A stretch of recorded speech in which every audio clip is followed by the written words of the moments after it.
So I sent my dad one of my recent videos and this is his reply. Khi con quay clip, so when you're filming a video clip, all in capitals, không nên ở trần, which is don't be naked or don't be shirtless, I suppose. Phải bận áo thun, so you must wear a shirt. Hay thun ba lô or a singlet. So that's a pretty typical conversation with my dad, straight to the point. So on that note, I'm going to comply, only because I'm about to rag on him. Time to go deep. What's going on everyone? Hello, moi noi. Welcome to DNM volume number 2. So in my last video, I talked about like an overall feel and like how I wanted to go deep in these videos and share my personal experiences. So in this video, I'm gonna go deeper into the lead up where I had a conversation with my parents about moving over to Vietnam. So leading up to my move over to Vietnam, I've probably had been planning for about a year and a half. During that time, I was working out my finances, like how I was gonna quit my job, how I was gonna hand over my projects. I started telling my friends, started telling some of my family. Of course, in typical fashion, I left one of the hardest things to the very end, which was having a conversation with my parents about moving over. And I knew one of the hardest things would be winning over my mum in particular. So my parents are very, very old school, very traditional Vietnamese parents. And for my parents, we've been back to Vietnam on holidays many times before when we were much younger as a family. And I recently went back prior to moving here as well. And when I spoke to my parents about it, my parents are cool with me coming back to Vietnam on holidays. So that was no problems. But I know that many people of my parents' generations have never been back to Vietnam. Many people of my generation have also never been back to Vietnam. For many South Vietnamese who fled at the end of the war and migrated over to other countries, there's still a lot of trauma to this day. And on my previous trip to Vietnam, like my parents are always concerned for my safety, and a lot of things like that. So I knew that moving and living in Vietnam for an extended period of time was going to cause some issues with my parents. And of course, I left it to the very end. One of the hardest subject matters I left to the very end. And I'm going to share the experience with you today. So quitting my job, telling all my friends and my family what I was doing leading up to my departure to Vietnam was easiest, one of the happiest things I was doing. But 1 month before I moved over here, I'd already booked my plane ticket, got my visa, got my accommodation over in Vietnam, but I still hadn't had that conversation with my parents because I kept putting it off. That's just me, leaving one of the hardest things to do to the very end. That's just how I roll. So a few weeks before I was going to depart, I kept going through my head how I was going to have a conversation. Like I'd already lined all my ducks in a row. So I knew I was in a good position and I knew I had to be in a good position before I went to speak to my parents. And I've remembered the conversation just like it was yesterday. So it was a weekday evening and we had just all finished dinner. Our brothers had gone to the rooms and my parents were still in the lounge room. And that's how I had planned it in my head for it to be. So I say to my parents, ba má nói xuống, nghe con nói, đừng có cãi lời với con, which isn't the most polite way to speak to your parents, but it was straight to the point. My Vietnamese is at that point was still improving, but like I get it from my dad, straight to the point. So which translates to like mom and dad sit down. I have something to say. Like don't argue with me. So it's not the most polite, but I wanted to get like my message across before my parents could say anything back to me. So I just wanted to get it out there to my parents. I could only imagine like what was going through my parents' heads. Like, oh no, like did he get someone pregnant? Like, does he want to borrow money? Like, because I never go to my parents and say, please sit down, I have something to say. Because whenever your child delivers a message like that, you know something's going on. And then that's when I just went for it.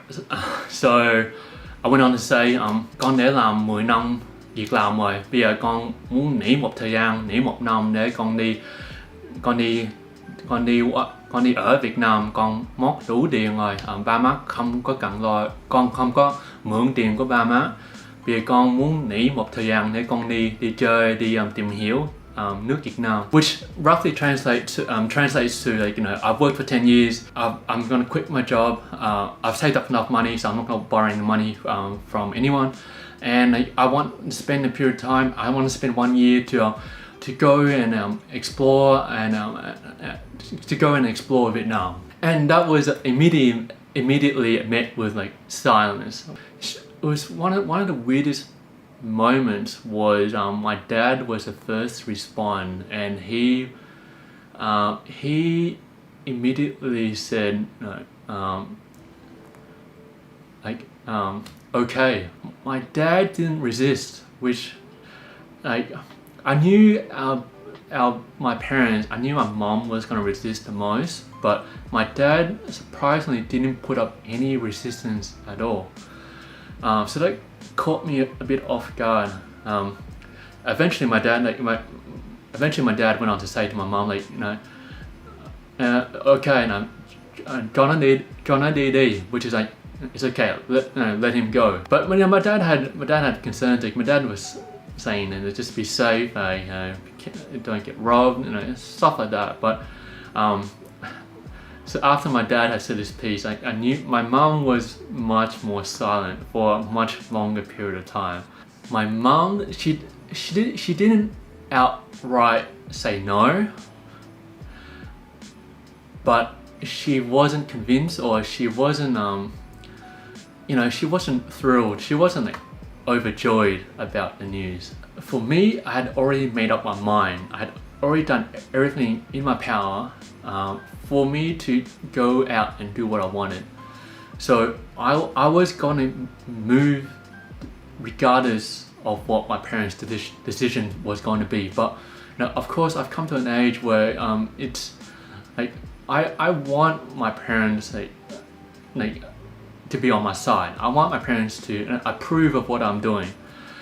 Like I didn't want to have the drama of fighting my parents about moving over to Vietnam. I didn't want that. So I lined all my ducks up in a row where I had a convincing enough story that I'd taken responsibility upon myself. I was independent. Like I knew what I was doing. I knew what I wanted in my life, and to convey that to my parents, and to for my parents to see that, you know, I had my life sorted out. Like I knew what I was doing for myself. So which I was, you know, very happy that I had done. I wanted my parents to be okay and to accept what I was doing. One of the things I knew my mom was going to talk about straight away was, you're quitting your job.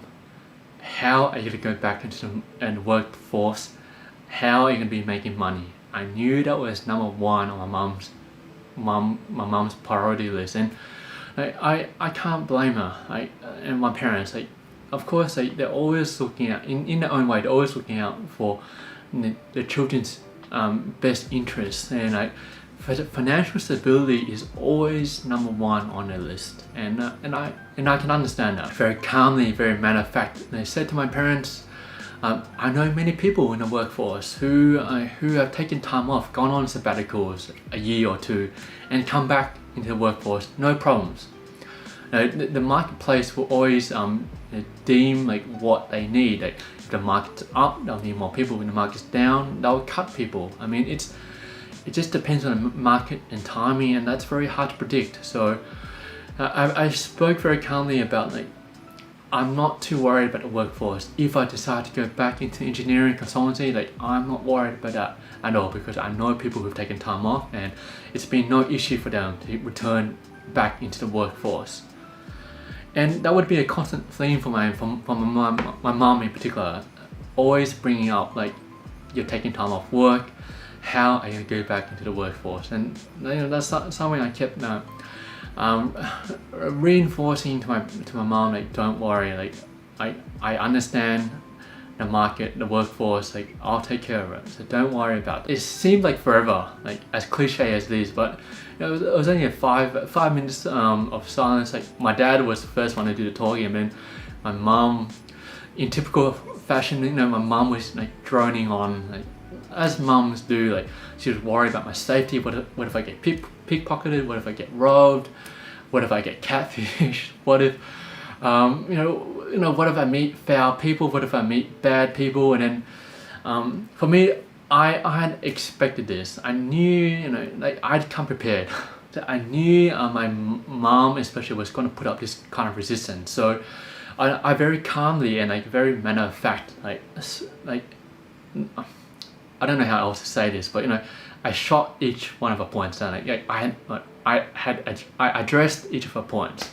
So the point that she was saying running into bad people, like I said to her, like this can happen anywhere, and you could be in just a bad, wrong place, wrong time, anywhere in the world.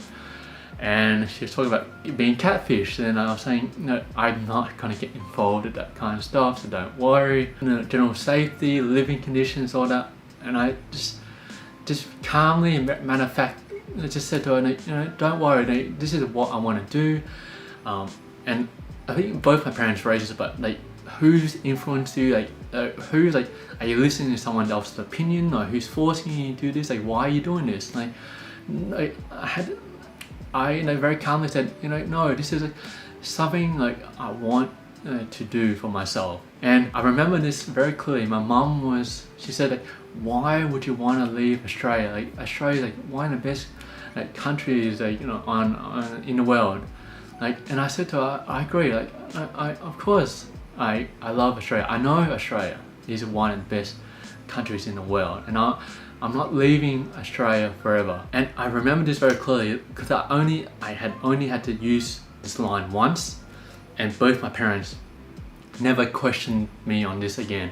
Like my mom had questioned me like about the money, financial, job thing like a few times leading up to when I was gonna leave, but they never questioned like what I was about to say ever again. So when my mom asked me about Australia, why would you want to leave Australia? I replied back, like I had already had this in my mind. I said to my mom, con sinh ở Úc mà con là người Việt, con muốn đi về Việt Nam một thời gian để đi chơi và tìm hiểu nước Việt Nam, which translates to like I was born in Australia but I am Vietnamese and I wanna go back to Vietnam and live in Vietnam for a period of time to discover, understand, and and have fun in Vietnam. And my mom didn't respond, or my dad.